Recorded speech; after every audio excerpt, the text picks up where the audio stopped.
우리 코로나 중에도 이렇게 67회 동기 수양회를 열도록 허락하여 주신 하나님께 정말 감사와 영광을 올려드립니다. 그리고 예배가 예배되도록, 수양회가 수양회 되도록 정말 보이는 곳에서, 그리고 보이지 않는 곳에서 여러 섬김의 모습을 다해 주시는 우리 믿음의 동역자님들께 정말 감사하고 감사합니다. 우리는 참 힘든 시기를 살아가고 있습니다. 2년이 넘어서 이제 코로나 바이러스로 인한 이러한 모습이 3년째에 접어들었습니다. 수련회로 계속해서 모이지 못하고 이렇게 온라인으로만 이렇게 수양회를 하고 있고, 그러다 보니까 벌써 중등부는 수양회를 한 번도 참석해보지 못한 부서가 되어버렸습니다. SFC 운동원들은 모두 다 학생들이니까 다 잘 아시겠죠. 학교가 분명 수업만 하는 곳은 아닌데 수업도 억지로 겨우 지금 해 나가고 있는 형편입니다. 이러다가 교실에 코로나 확진자가 한 명이라도 나타났다라고 하면은 우리 어쩔 수 없잖아요. 원치 않는 PCR 검사하려고 일렬로 줄을 쫙 씁니다. 그리고 알지도 못하는 사람이 긴 막대로 고루 푹 쑤시죠. 그리고는 기도 때도 흘리지 않던 그 눈물을 알지 못하는 사람 앞에서 흘리는 이러한 것을 우리는 지금 경험을 하고 있습니다. 그리고 이러다 보면 모두 다 온라인으로 수업이 다 전개가 돼버리잖아요. 그러면 이때 학생들은 또 대단한 역량을 발휘하지요. 분명히 온라인 수업을 지금 진행을 하고 있는데요. 앞에 모니터는 수업의 현장이 하나도 없어요. 게임판이 이따만 이렇게 펼쳐져 있고요. 그 가운데 조그맣게 카톡 열려 있죠. 그리고 분명 어딘가에는 수업이 진행이 되고 있습니다. 그 가운데에서. 그렇죠? 정말로 희한하게요. 기가 막히게도 제가 온라인 수업을 하니까 수업을 진행하면서 질문을 하는데요. 모든 학생들이 다 똑같은 대답을 그 즉시 해요. 그러면서 게임을 하고요. 그러면서 카톡을 해요. 정말 대단한 한 번에 세 가지의 일들을 동시다발적으로 하는 멀티플레이어들이 지금 이 나라의 중고등부 학생들입니다. 우리 대학부 친구들도 그러나요? S 아니라고 흔드시는군요. 참 대학도 안타깝지요. 전문대 졸업생들은 지금 학교를 한 번도 가보지 못하고 졸업을 하게 되었습니다. 아니, 졸업을 했습니다. 캠퍼스의 낭만은 정말 옛날 말이 돼버렸지요.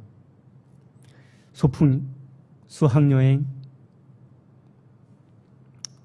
체육대회, 축제, 이건 뭐 단어만 들어도 그냥 마음이 씁쓸해집니다.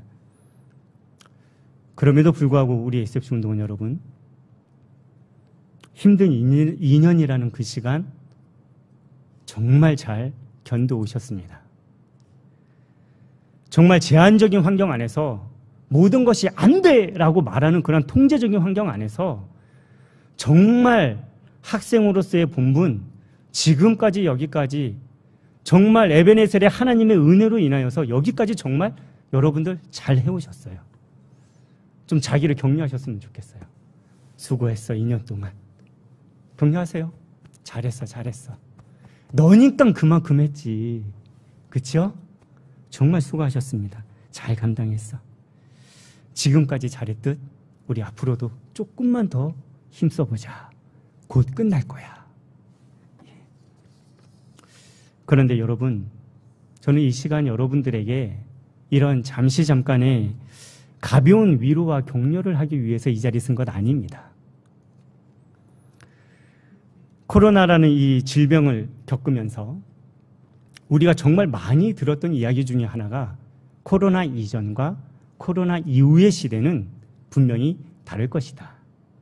포스트 코로나에 대해서 정말 많은 이야기를 우리는 들었습니다. 세상의 삶만 그런 것이 아니고요. 우리 영적인 삶에서도 신앙생활에서도 분명히 포스트 코로나 이후의 삶이 달라집니다. 그래서 오늘 이의 말씀을 준비했습니다. 성경에 나타난 코로나 바이러스와 같은 이 감염병, 전염병, 이러한 것들을, 대표적인 것들을 하나하나 살펴보다 보면 그 이후의 시대는 어떻게 변할 것인가, 우리 이것을 생각할 수 있겠지요. 성경에 가장 먼저 나타났던 전염병은 창세기 9장에 나타난 이 애굽의 10가지 재앙입니다. 우리 피, 개구리, 이, 파리, 악질, 독종, 우박, 메뚜기, 흑암, 장제, 죽음 이거 있잖아요. 이 가운데에서 이 악질은 동물들에게 나타나는 전염병이고요. 독종은 사람들에게 나타난 전염병입니다. 그런데 하나님께서 하나님의 심판을 하신 것이죠.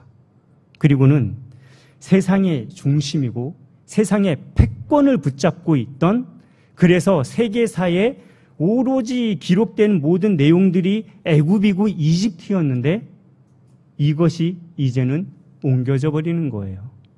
이제는 세계사의 기록에 애굽, 이집트의 내용이 곁다리로 조금씩 나오기 시작하고 그 중심이 옮겨져 버립니다.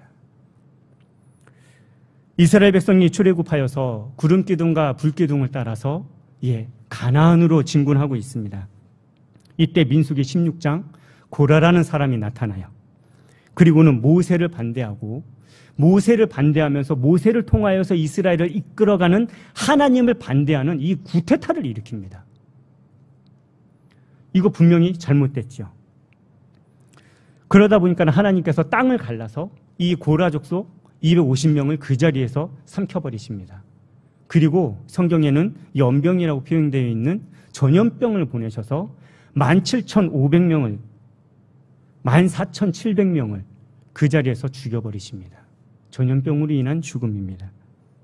하나님께서 이 반역 사건을 악하게 보셨다라는 것입니다.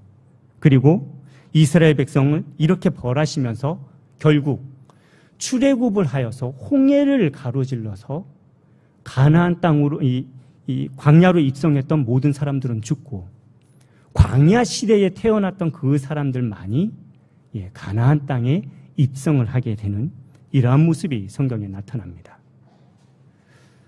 하나님의 마음에 합하였던 다윗, 하나님의 은혜와 그 역사함으로 인하여서 다윗이 왕이 되었습니다. 이스라엘이 통일되었고 모든 전쟁에서 하나님께서 이기게 하시면서 승승장구하였죠. 그러다가 이 다윗이 하나님의 은혜와 역사를 잊어버리고 하나님께서 조사하지 말라고 했던 그러한 인구조사를 실행합니다. 사무엘하 24장에 하나님을 의지하지 않고 군사력에 따른 인구조사를 하였다가 하나님께서 다윗을 벌하실 때에 전염병을 주셨죠. 그리고는 사무엘하 24장은 끝이 나서 다윗 시대는 끝이 나고 열왕기상 1장 솔로몬의 시대가 시작이 되어집니다. 이스라엘이 하나님을 떠나 살다가 결국 멸망하였습니다. 바벨론의 포로로 수많은 사람들이 잡혀갔습니다. 그런데 이때에 거짓 선지자들을 앞세워서 어떻게 해서든지 간에 그 이스라엘 땅에서 다시 이스라엘을 회복해보자 라고 하는 사람들이 일어나기 시작을 했는데, 그곳에 하나님께서 전염병을 보내셨습니다. 얼마 남지도 않은 이스라엘 사람들이 그 전염병으로 모두 다 죽고 이스라엘은 아예 지도에서 사라져버렸어요. 그리고 이후 70년 이후에 예레미야 29장, 하나님께서 이러한 전염병의 사건으로 이스라엘을 지워버리신 이후에 바벨론의 포로로 끌려갔던 그 사람들 페르시아 왕 고레스로 인하여서 다시 귀환시키고 이스라엘을 다시 재건하게 하십니다. 이렇게 성경에 전염병에 관련된 여러 내용들을 쭉 살펴보다 보면 일정한 패턴들이 나타납니다. 구조가 있지요. 여러분들도 들어보다 보니까 대충 감이 잡히지요. 먼저 하나님과 하나님의 백성을 반대하거나 공격하는 이러한 모습들이 나타납니다. 그리고 하나님의 말씀, 경고, 이런 것들이 계속해서 주어지지요. 선지자들을 통하여서 너희 자꾸 이렇게 하면 하나님께 벌 받는다, 혼난다, 구체적으로 전염병이 생긴다, 그러니까 빨리 잘못 뉘우치고 하나님 앞에 회개해라, 직접적인 선포의 말씀들이 주어집니다. 그러면 하나님께서 용서해 주실 거야 라는 회복의 메시지까지 같이 주어집니다. 그런데 이러한 반복적인 경고가 있음에도 불구하고 결국 회개하지 않지요. 그러다가 하나님의 때가 이르러서 하나님의 벌이 심판으로 나타나게 됩니다. 그리고는 하나님만을 믿는 그러한 신실한 하나님의 사람들을 통하여서 하나님께서 구원하시고 그들로 하여금 구원의 신시대를 이루어 가십니다. 이번 코로나 바이러스가 우리에게 있어서 이 영적인 세상, 이 신앙의 환경을 이렇게 심판하였습니다. 그동안 한국교회가 물량주의, 성장주의, 이 세속화, 이러한 모습들이 정말 많이 나타났었습니다. 그리고 경건을 자기 이익의 수단으로 삼는 사람들도 많이 생겨났습니다. 예수님의 몸된 교회를 예수님께서 말씀하신 그 사랑과 하나님의 말씀인 이 성경의 법으로서 잘 운영을 해야 되는데, 기업을 운영하는 그러한 모습들이 교회 안으로 들어오고, 그래서 교회 운영을 해서 교회가 막 성장이 되어지면 이것이 진리인 양, 그래서 이 큰 목회를 하면 성공한 목회이고 개척교회를 하면 이 실패한 목회인 양 하는 이러한 인식의 풍토들이 이 교계 안에 있었습니다. 설교를 통해서 이러한 시대가, 이러한 것들을 콕콕 찍어서 이러한 시대가 바로 말세야, 마지막 때야. 그러니까 우리가 정말 하나님 중심의, 성경 중심의, 교회 중심의 삶을 살아야 돼라는 정말 주옥과 같은 말씀이 이 강단을 통하여서, 또한 여러 가지 매체를 통하여서 마구마구 하나님의 말씀이 쏟아졌지만, 사람들은 정말 신앙생활, 자신의 삶, 이것을 완전히 분리시켜 버렸어요. 그래서 주일에는 신앙인으로 살아가고 평일에는 세상 사람들과 똑같은 모습으로 똑같은 곳을 출입하며 똑같은 말을 하고 똑같은 생각을 하고 똑같은 것을 목적하는 그러한 삶을 신앙인들이 살았다는 것입니다. 우리 SFC 운동원들은 어떠셨습니까? 여러분들마저도 그러셨습니까?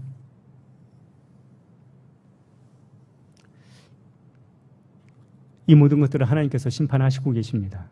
그리고 심판하셨습니다. 코로나 시대에 많은 교회들이 문을 닫았습니다. 코로나라는 이 전염병으로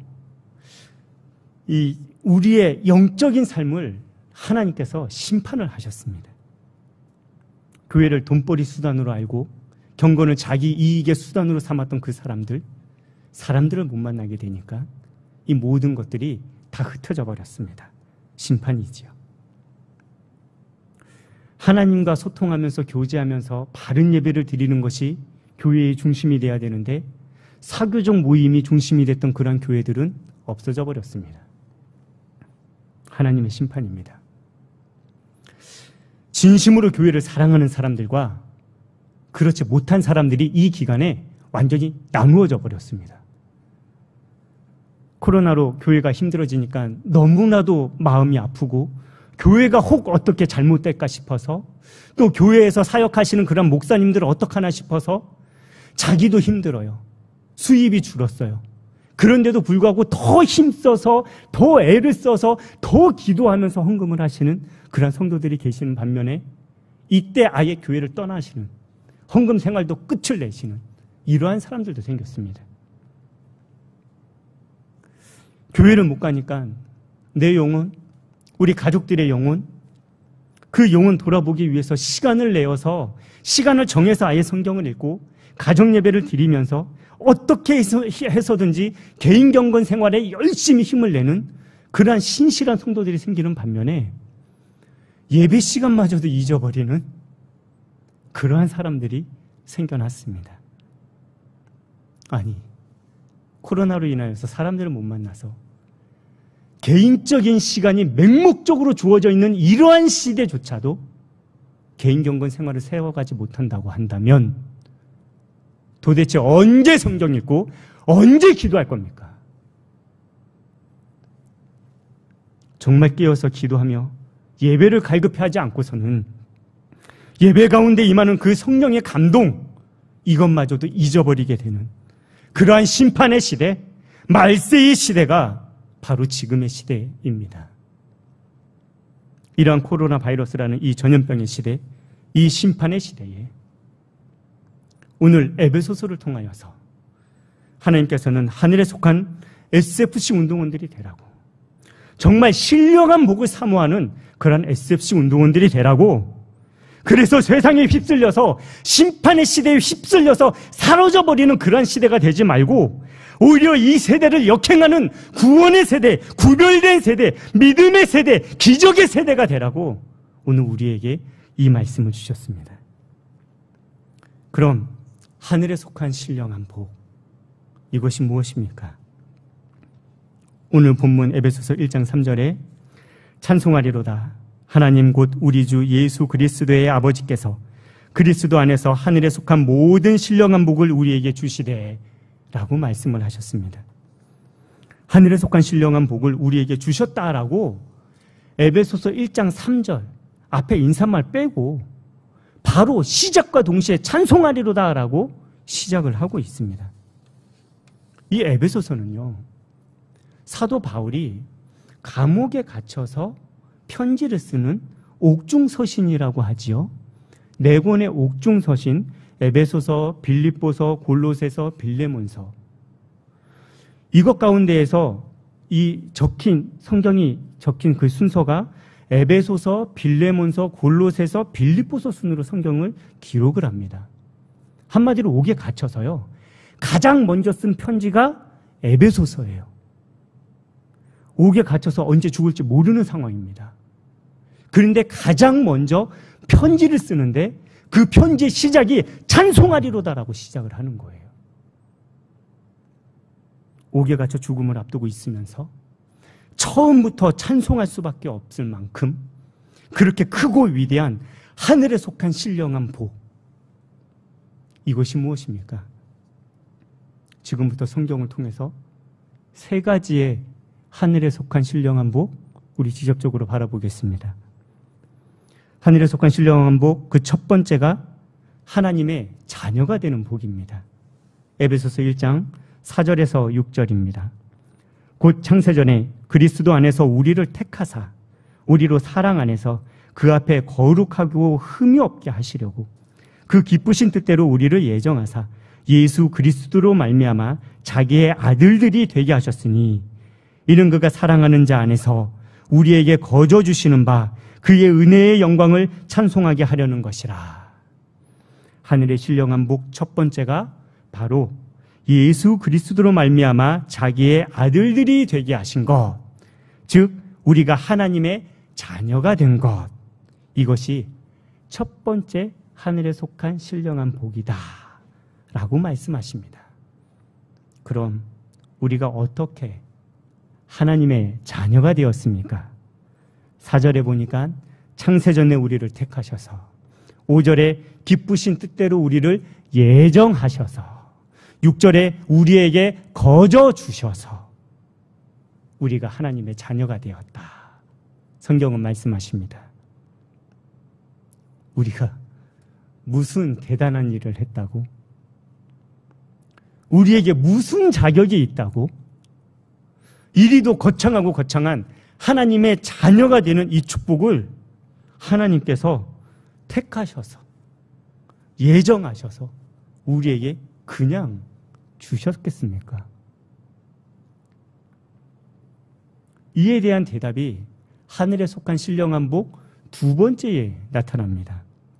하늘에 속한 신령한 복 두 번째, 예수 그리스도가 믿어지는 복입니다. 에베소서 1장 7절에서 12절의 말씀입니다. 우리는 그리스도 안에서 그의 은혜의 풍성함을 따라 그의 피로 말미암아 속량 곧 죄사함을 받았느니라.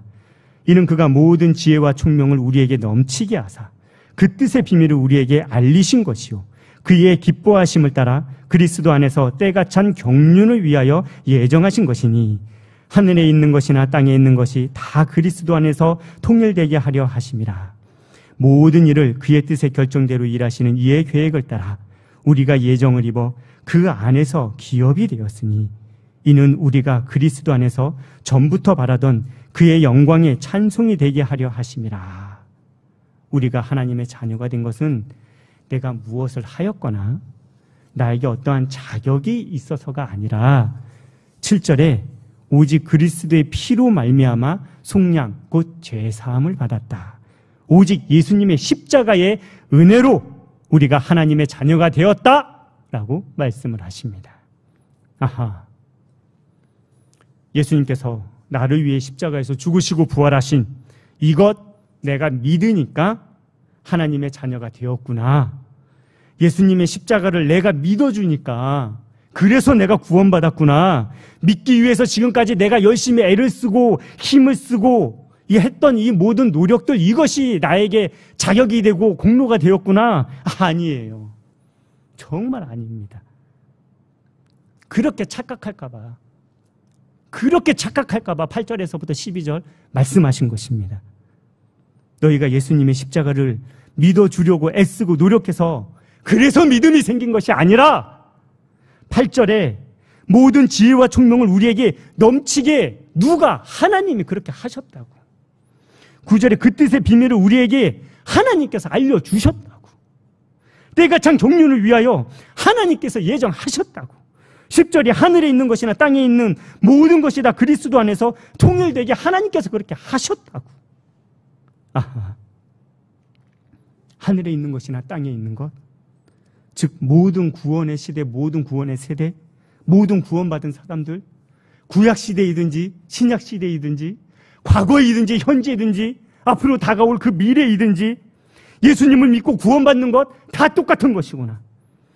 이 믿음이 하나님의 때에 하나님께서 지혜와 총명을 우리에게 주셔서 예수님이 믿어지게 하시는 것이구나. 그래서 뒤이어서 11절 12절에 그 영광의 찬송이 되게 하려 하심이라 라고 찬송을 한 것입니다. 그래서 에베소서 2장에 믿음은 하나님의 선물이다 라고 말씀하신 것입니다. 하늘의 신령한 복. 두 번째는 예수님의 십자가가 믿어지는 복. 내가 믿은 것이 아니라 믿어지는 복이 우리가 받은 것입니다. 예수님을 믿는 것은 내가 믿어주는 것 아닙니다. 예수님을 믿어지는 것, 이것이 예수님을 믿는 것입니다. 도대체 예수님이 누구신데 믿어져야 한다고 말하는 것입니까? 마태복음 16장 16절, 주는 그리스도시요 살아계신 하나님의 아들이심이니이다 라고 말씀하였습니다. 하나님의 자녀가 사람의 자녀가 사람인 것처럼 하나님의 아들, 하나님이시라는 말씀입니다. 즉 하나님, 신이시라는 그러한 말씀이에요. 눈으로 보이고 예수님이 눈에 보여요. 예수님을 눈에 만지니까 만져져요. 그런데 예수님이 하나님이라고 그래? 예수님은 십자가에 못 박혀 죽였습니다. 예수님이 죽네요. 그런데 어떻게 예수님을 신으로, 하나님으로 믿습니까? 만져지는데, 잠도 주무시는데, 죽이니까 죽는데, 분명히 성경은 우리에게 말씀하십니다. 나의 죄 때문에 죽으신 그 예수 그리스도가 3일 만에 부활하셨다. 죽음을 이기니까 신이죠. 부활하였으니까 신이죠. 어떻게 사람이 부활합니까? 어떻게 사람이 부활합니까? 죽음을 이기니까 신입니다. 그래서 예수님을 하나님으로, 신으로 믿어야 하는 것입니다. 그래서 요한복음 1장 12절, 영접하는 자 곧 그 이름을 믿는 자에게는 하나님의 자녀가 되는 권세를 주셨으니 라고 말씀하신 것입니다. 그런데요, 그냥 우리가 예수님을 하나님으로, 신으로 그냥 알고 있는 것, 이거 구원받는 거 아닙니다. 그리스도라고 하였습니다. 이것은 메시아라는 뜻이고 이것은 한국말로 구원자라는 말입니다. 예수님을 구원자로 믿는 것, 이것이 너무나도 중요합니다. 그래서 주는 그리스도시요라고 말씀하신 거예요. 살아계신 하나님의 아들이 바로 나의 그리스도다라고 고백해야 된다는 것입니다. 구원자를 믿는다라는 말은요, 내가 죄인이다, 내가 죽은 사람이다 라는 것을 인정할 때에 죄에서 나를 구원해 주셨습니다. 죽음에서 나를 구원해 주셨습니다. 정말로 예수님은 나의 구원의 주입니다 라고 인정하고 고백할 수 있는 것입니다. 여러분, 사람이 가장 싫어하는 말이 무슨 말인지 아세요? 바로 이 말이에요. 너 죄인이지. 자기 죄인이라는 것 인정하라는 거. 너 죽었어. 죽음이라는 말 너무나도 싫어합니다.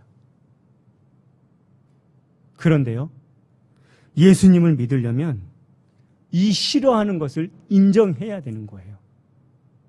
내가 죄인이라는 것을 인정하고 내가 죽은 존재라는 것을 인정하였을 때에 예수님이 나를 구원하시는 구원주이시구나 라는 것을 믿고 고백하며 인정할 수 있는 것입니다. 목사님, 그런데요, 저는 주일날 설교를 듣거나 예배를 드릴 때는 예수님의 십자가, 예수님, 좀 믿어지는 것 같아요.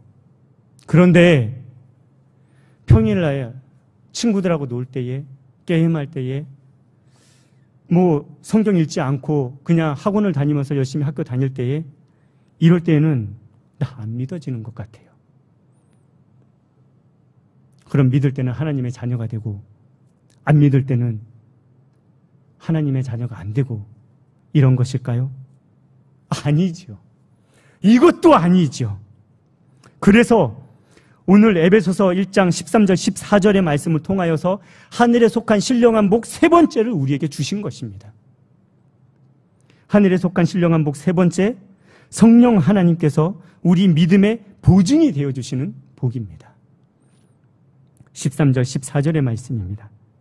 그 안에서 너희도 진리의 말씀, 곧 너희의 구원의 복음을 듣고 그 안에서 또한 믿어 약속의 성령으로 인치심을 받았으니 이는 우리 기업의 보증이 되사 그 얻으신 것을 속량하시고 그의 영광을 찬송하게 하려 하심이라.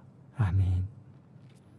성령 하나님이 우리에게 오셔서요, 구원의 복음을 듣고 믿어지게 하시고 아예 이마에 인을 팍 치시는 거예요. 도장을 꽉 찍어버리십니다.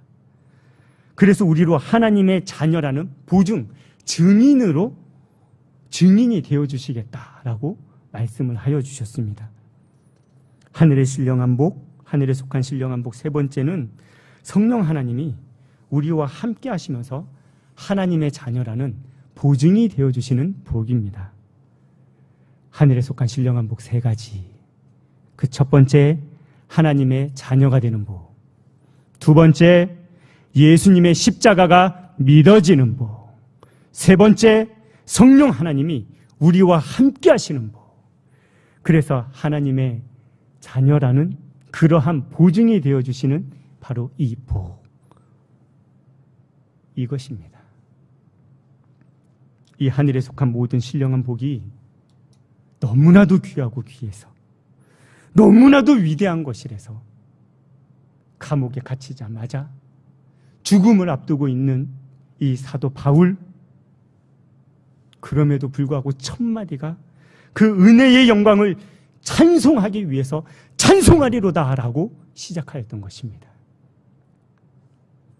하늘에 속한 모든 신령한 복 이 세 가지는요, 결국 우리 한 사람 한 사람, 개인이 예수님의 십자가를 믿고 구원을 받아 하나님의 자녀가 되는 것, 바로 이것입니다. 이것이 너무나도 귀하고 귀해서 이것을 사도 바울은 찬양한 것입니다. 그리고 우리 또한 하나님의 자녀라는 하늘에 속한 이 신령한 복을 사모하면서 성령과 함께 동행하라고 이의 말씀을 우리에게 주신 것입니다.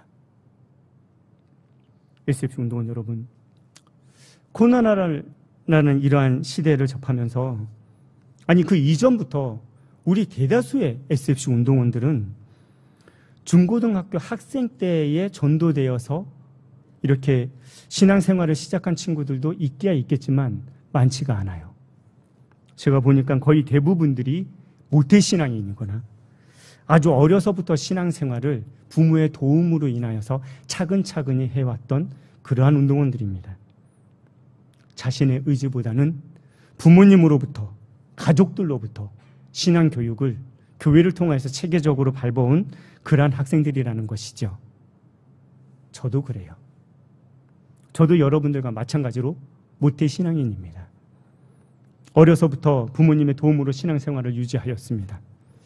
학교의 친구들보다 교회의 친구들이 더 가깝고 더 많았습니다. 그래서 교회가 언제나 재밌고 즐거웠던 그런 학창시절을 저 또한 보냈습니다. 저 또한 유아 세례를 받았고요. 중학교 여름 수련회 때를 기점으로 해서 그리고 입교와 성찬식을 통해서 정말 큰 은혜들을 받아 누렸습니다. 그래서 제가 예수님을 믿는 것에 대한 그 어떠한 의심도 저는 하지 않고 살았었어요. 그런데 고등학교 때 한 여학생이 우리 교회에 찾아왔습니다. 그리고 그 여학생으로 인하여서 제가 이내 시험이 들었습니다. 연애 이런 거 아니에요. 오해하지 마세요. 여학생 그러면 무조건 글로 가는 친구들이 있어요. 아닙니다. 이 여학생은요, 엄마가 무당입니다. 그래서 그 친구의 집 앞에 언제나 빨간색 천이 붙어있는 대나무가 높이 꼽혀 있었습니다. 그런데 이 친구가 정말 하나님의 특별한 역사하심으로 인해서 예수님을 믿게 되고 제가 출석하는 교회에 나오게 된 거예요. 주일 아침 예배에서부터 참석을 합니다. 교회에서 점심 먹고요. 우리 중고등부 이러한 학생의 모임 하고요. 저녁 예배까지 다 드리고요. 그리고는 집으로 돌아가요. 저도 그랬고요. 저희 친구들이 다 그렇게 했습니다. 그 여학생도 그렇게 했어요. 의뢰이 우리는 다 그렇게 살았으니까 다 그렇게 하는 줄로 알고 그 친구도 그렇게 따라서 했던 거예요. 그런데 어느 주일날 그 여학생이 교회를 못 왔습니다. 그리고 다른 친구들을 통해서 들리는 이야기가 교회 간 것이 걸린 거예요. 그리고는 엄마가 화가 나가지고 엄마가 무당인데 네가 교회를 가? 그리고 애를 머리를 잡고는 가위로 반지로 잘라버린 것입니다. 그리고 며칠 동안 아예 학교도 안 보냈어요.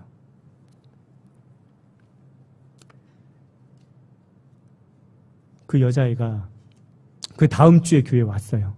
남자처럼 멋지게 단발로 쇼커트로 머리를 싹 자르고는 아무 일도 없는 것처럼 교회에 왔습니다. 그리고는요, 자주 별의별 일들이 생기기 시작하는 거예요. 교회에 간다는 것이 죄목이 돼서. 매도 숱하게 맞고요. 엄마가 아예 용돈을 안 주니까 버스 타고 다니던 학교 갑자기 걸어 다니게 되고, 방문을 잠그면 창문으로 도망쳐서 교회 오고, 아예 엄마가 자꾸 창문을 잠그니까 새벽에 미리 도망쳐서 나오는, 그래서 교회에서 있다가 예배드리는 이런 모습들도 있고요. 겨울에는 아예 이 두꺼운 옷들을 싹 치워버리니까 얇은 옷 하나 입고 교회에 와가지고 난로 앞에 이렇게 앉아있는 이런 경우들도 비일비재하였습니다. 그 친구가 가장 좋아하는 날이 엄마가 주말에 굿하기 위해서 지방으로 출장 갈 때,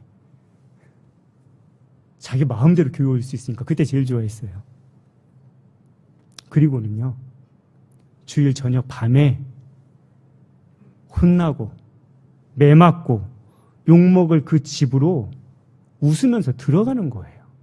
안녕, 친구들하고 너무나도 자연스럽게 인사하면서 말이죠.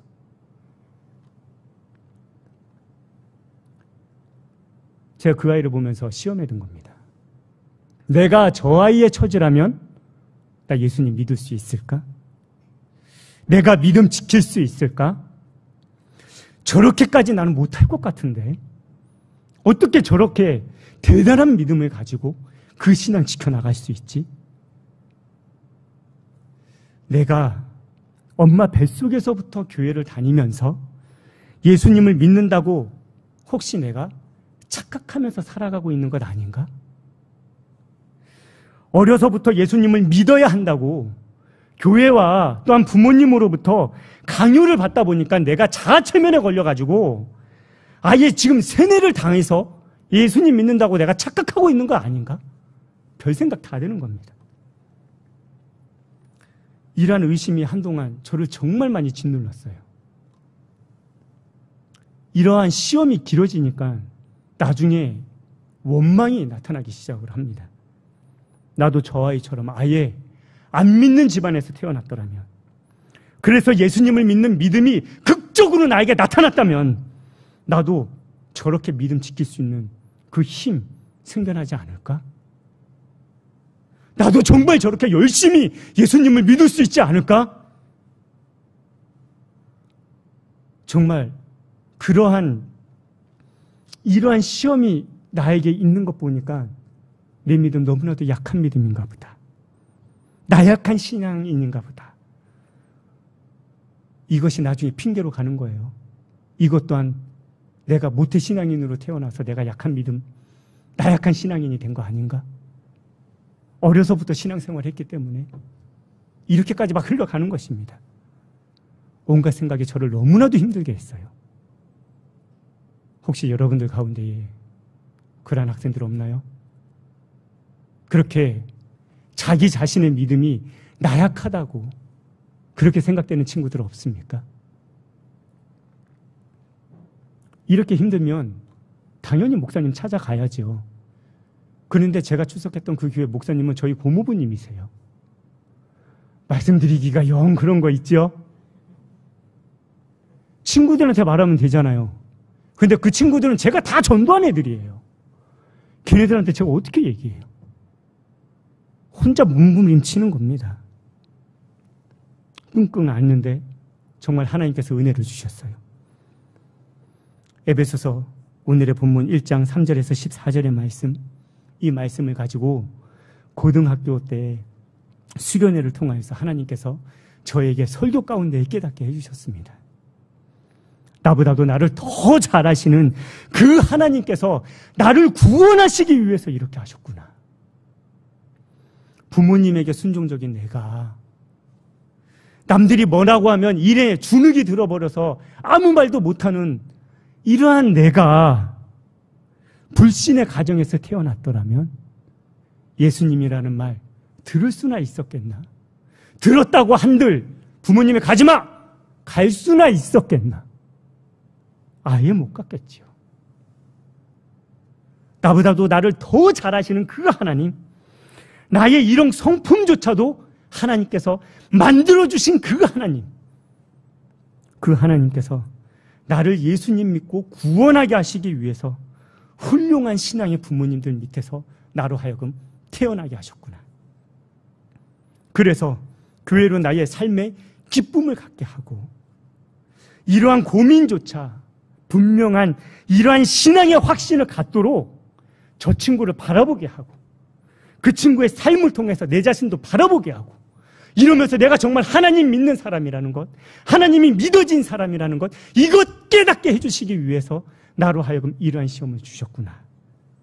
이것조차도 하나님의 예정이고 계획이었구나 라는 것이 믿어지는 것 있죠. 이후로는 예수님의 이 십자가를 믿는 이 믿음이 흔들려지지가 않습니다. 예수님이 믿어지는 거니까요.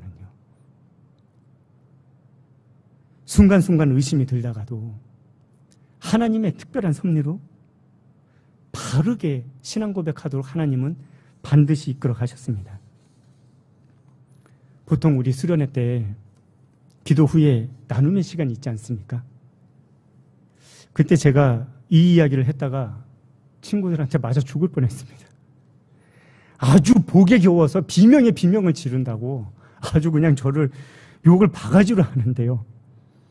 특히 그 무당 딸이었던 그 친구, 그 여학생은 우리 교회에 출석하게 되면서 저를 보고 단 한 번도 부러워하지 않은 적이 없었다고. 어느 날 밤은 정말 창진이처럼 신앙의 집안에 단 하루만이라도 살아보게 해달라고 울면서 기도하면서 잠이 든 적이 있었다고. 정말 웃는 입으로 눈물을 흘리면서 이것 애써 닦으면서 저한테 고백하는 거 있지요. SFC 운동원 여러분, 우리 정말 축복받은 자들입니다. 우리가 정말 하나님 앞에 크나큰 축복을 받은 자들, 수많은 사람들이 부러워할 수밖에 없는 사람들이 바로 우리입니다. 정말 우리 익숙함에 속아서 소중한 것을 결코 잊어서는 안 됩니다. 정말 익숙함에 속아서 너무나도 소중한 것을 잊고 살아서는 우리 정말 안 됩니다. 우리의 귀가 닦지가 않도록 그렇게 우리가 들어왔던 예수님의 십자가를 믿음으로 말미암아 우리가 구원받아야 합니다. 그리고 이 진리의 말씀은 우리 신앙의 전부여야 합니다. 예수님의 십자가를 믿는 이 믿음을 지켜나가는 것, 이것이 바로 믿음입니다. 예수님의 십자가를 믿음으로 하나님의 자녀가 되는 하늘에 속한 신령한 복을 하나님께서 우리에게 주셨습니다.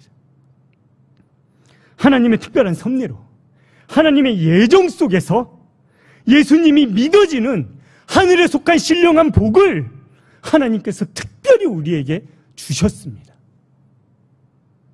성령 하나님께서 우리와 함께 하시면서 믿음의 보증이 되어주시는 그런 하늘에 속한 신령한 복을 우리에게 복을 그냥 붓고 부어서 주셨다는 것, 우리 정말 믿으시기 바랍니다. 코로나 이후의 시대, 하나님께서 믿음의 세대의 주역으로 하나님의 역사를 이끌어 가시는 바로 그때에 신령한 하나님의 자녀들, 바로 우리 SFC 운동원들이 하나님의 손에 강하게 붙들려서 새 역사를 이루어가는 것을 우리는 분명히 기억해야 합니다. 성령 하나님의 보증 가운데에 예수 그리스도의 십자가가 믿어지는, 그로 인하여서 하나님의 자녀가 되는 하늘의 신령한 복을 사모하는 우리 SFC 모든 운동원들이 되시기를 예수님의 이름으로 축원합니다.